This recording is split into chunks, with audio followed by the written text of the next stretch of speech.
The one you originally started with, which is your red one beside it, Yep. that was one you've told me you've had for what, 30 odd years? 74 I got that.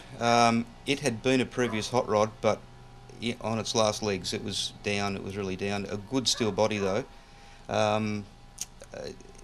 It had no running, no motor or gearbox. It had a custom line diff with coil suspension and triangulated 4 bars, which would have been one of the very earliest ones around, or an early example of it.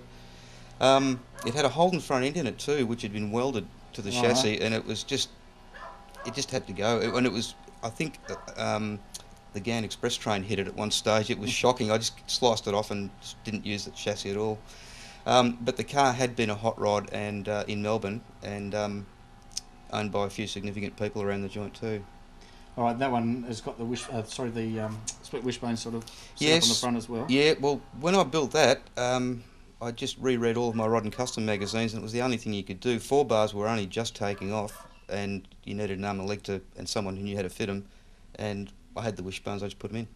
Still retain the side valve? Oh yeah, that's a 59A, triple carbs, homemade extractors. I like a dress side valve. They're good.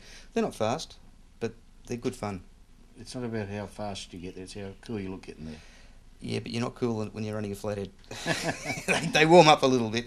But no, it's a good little motor, and I've got the cowl vent working on that, as I will have on the Channel one, because you just need to breathe in them. They do put out a little bit of heat, and you feel it. Interior-wise, that's the same trim that's been sitting in there for all that time? Yeah, well, I put that in the 74. It's just white vinyl with red tuck and roll pleats everywhere. Period perfect once again. Yeah. Well, thank you. Now the one we're leaning on. The one we're leaning on. This is the one to go down the hardware store and get all the bits to finish off this car. Being a pickup. Provided no sharp metal bits, because about 10 coats of clear on the Tasmanian oak in the bed. All right. And that's why we have blankets everywhere in it.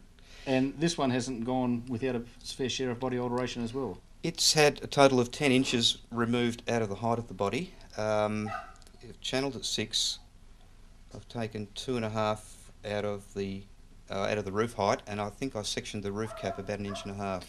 Being an Australian body, they were very ambulance-y, weren't they? They were more of an ambulance than anything else. They had a very, very high roof on them. They were about 5 inches high from the drip rail, not like the American one at all. Yep. And I put an improved A sun visor on it, which gives it that American 34 look. Once again, we've got a sidey on there, and the manifold that's holding those 3 carbs in place, the one you made yourself? Yeah. I just played around with a cast iron manifold, picked up another 2, sliced up the carby mounts, and I've got an Offenhauser triple carb manifold sitting in the red coupe. I just measured the distance between the carbies and said that's good enough for them, it's good enough for me, and I just welded it up. It's all metal finished, and it works beautifully on one carby. What sort of box? It's actually a 46 or 47 ute box. Okay, open drive? It's open drive, yeah, because I've got a Cuzzy diff in this one. All right. Yeah. And this isn't quite finished yet, but you want to... Well, it would have been. It would have been if the pride and passion hadn't gotten away. Yeah. It's ready to go. I just got a little bit more body work to do and run some brakes to it, and you could take it out. All right. Well, when I saw that article about the one channel coupe, I thought, well, while I'm in Melbourne, I've got to catch up with you, because it's something that I've always wanted to build myself, and we don't see enough channel cars around. But I didn't expect to walk into a workshop with 3 traditional hot rods sitting side by side, and I'm glad I did take the time to call in. Thanks for having us here, Gerry. Thank you. Thanks, Murray. Good on you. All right, start.